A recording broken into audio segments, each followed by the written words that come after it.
que quando a gente pensa nas áreas do conhecimento, né, no geral, a gente acha que biomecânica mais fisiologia, mais, sei lá, neurociência, a gente acha que é assim, né? Eu preciso conhecer um pouco desse, um pouco desse, um pouco desse.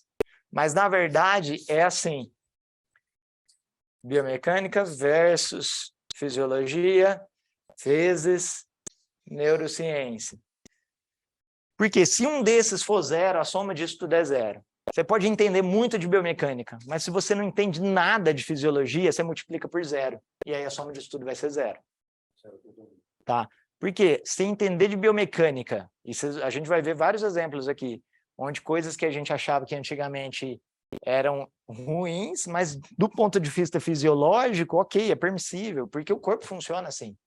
Então, é interessante a gente entender não só de uma, mas de outra. Mas, realmente, a biomecânica vai ajudar a fundamentar toda uma parte da abordagem de vocês.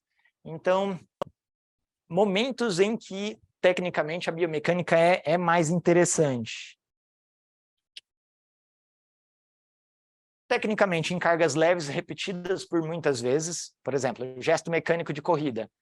Uma alteração biomecânica ali, ela representa um estresse sobre uma articulação, sobre um estresse maior sobre um tendão, sobre um ligamento, sobre uma cartilagem. No entanto, é um estresse pequeno repetido por muitas vezes. Então, aí passa a ter uma relevância maior a biomecânica nesse sentido. Outra questão é em cargas baixas com cargas altas com frequência baixa. Por exemplo, levantamento de peso olímpico. O cara está no máximo da RM dele, na maior carga. Então, qualquer desvio ali pode representar uma perda de performance, pode representar uma lesão que essa pessoa possa adquirir. É claro que a gente é um pouco difundido que a biomecânica é melhor nessas partes, né? Quando envolve cargas altas ou quando envolve frequência alta. Porém, tem vários cenários aí que a gente tem que contextualizar. Então, tem que tomar um pouco de cuidado com isso. A biomecânica, ela ajuda nesse sentido, sim. É interessante a gente evoluir, sim, mas também ela tem as suas limitações e a gente vai ver alguns exemplos, tá? Conhecimentos para treinar o movimento, biomecânica, progressão de carga, e estou falando movimento, não estou falando treinar pessoas, tá? Treinar pessoas se estende a coisas psicológicas, né? Fenômenos psicológicos ali também, mas treinar o movimento a gente precisa entender de biomecânica, precisa entender de progressão e regressão, de complexidade dos movimentos, precisa entender de sobrecarga progressiva, tá? Mas aí vamos a um exemplo. Do ponto de vista biomecânico, essa pessoa aí demonstra uma boa mecânica?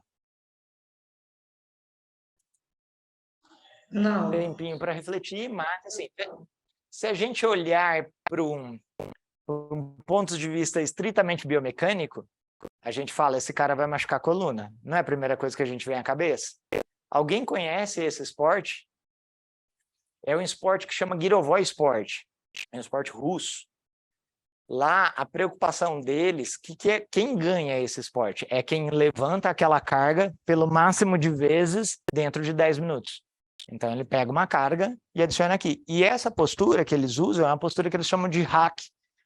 Então, eles ficam aqui no hack porque quando ele joga esse peso aqui na frente e inclina o tronco para trás, ele distribui o centro de gravidade dele e descansa. Tá? E aí, a gente olhando para isso, fala, não, esses caras devem machucar muito a coluna. Não machuca mais. Aí é que tá, gente. Eles não machucam mais do que outros esportes da coluna. Tá?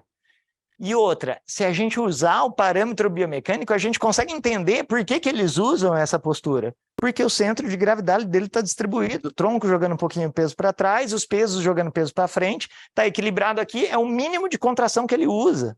Em qualquer outra situação, ele vai usar muito mais contração, muito mais fadiga, do que se ele ficar aqui.